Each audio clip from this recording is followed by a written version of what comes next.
안녕하세요. BTX입니다. 오늘은 민수기 27장을 같이 살펴보겠습니다. 므낫세 지파에 속한 길르앗의 증손자인 슬로브앗의 5딸들이 회막문에서 모세와 온 회중 앞에 서서 자신들의 요구사항을 당당히 말하고 있습니다. 당시 여자들도 나름대로 정식으로 문제제기를 할 수 있는 분위기였고, 그것을 모세나 당시 이스라엘 공동체가 진지하게 받아들일 수 있었다는 것은 놀라울 뿐입니다.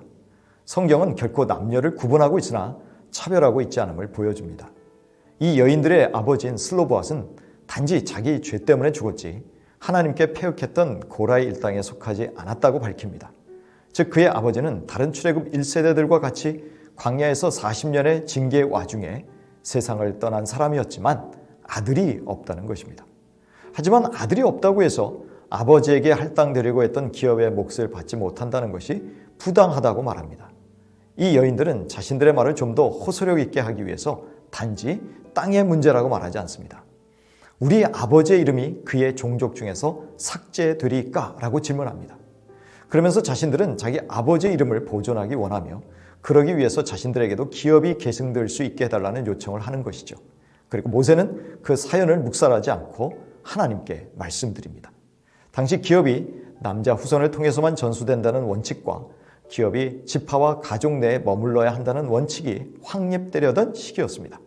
그러자 하나님은 슬로브와 딸들의 문제제기를 받아들여 주십니다. 그리하여 그 딸들에게 아버지의 기업을 반드시 주라고 하십니다. 하나님 참 멋진 분 아닙니까? 열린 마음으로 문제를 들으시고 해결해 주신 것입니다. 그 결과로 기업 승계 원칙을 개정하십니다. 즉 기업을 승계할 아들이 없더라도 딸이 그것을 승계할 수 있도록 하신 것입니다. 그러나 하나님은 기업이 지파와 가족의 소유로 유지되어야 한다는 원칙은 분명히 하십니다.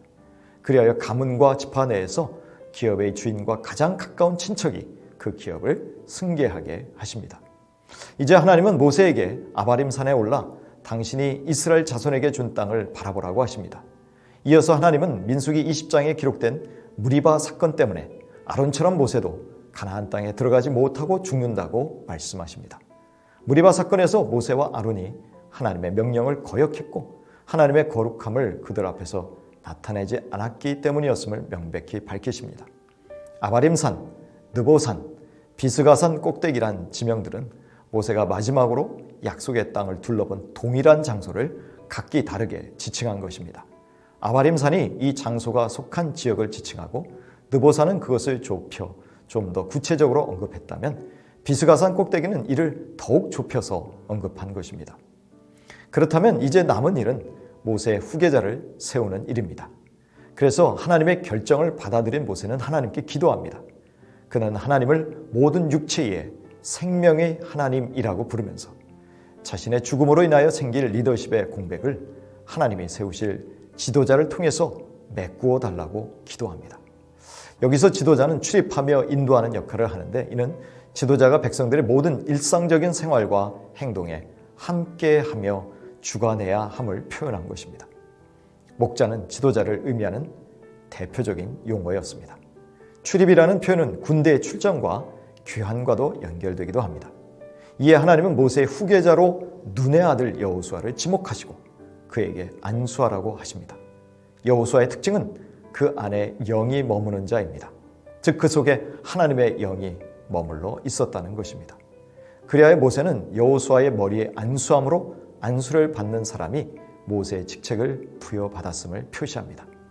하지만 모세처럼 직접 하나님을 대면할 수 없는 여호수아는 제사장 엘르아살의 우림의 판결에 따라서 하나님의 뜻을 분별하며 순종해야 했습니다. 이렇게 나뉘어지는 리더십을 여호수아가 받아들여야 했고 백성들도 따라야 했습니다. 여호수아가 반드시 하나님의 뜻 아래에 있음을 분명히 하는 장면입니다.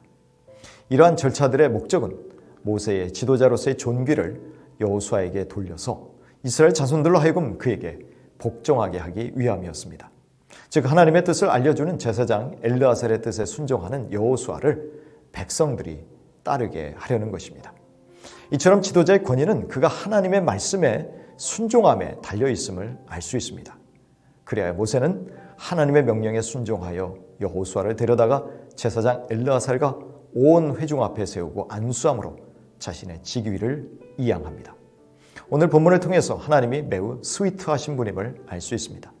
하나님은 누구도 차별하지 않으시고 정당한 문제 제기에 대해서 진지하게 들어주시고 답을 주십니다. 그리고 마치 이전에는 이런 일들을 생각지도 못하셨다는 듯이 원칙마저도 개정하십니다. 한마디로 슬로보아스의 딸들이 역사를 바꾼 것입니다. 하지만 그것은 그들의 의견을 기꺼이 받아주시는 하나님이시기에 가능했습니다. 물론 중간에서 문제 제기를 묵살하지 아니한 모세도 멋진 중재자의 역할을 했음은 분명합니다. 하나님은 요즘 회자되는 꼰대가 아니셨습니다.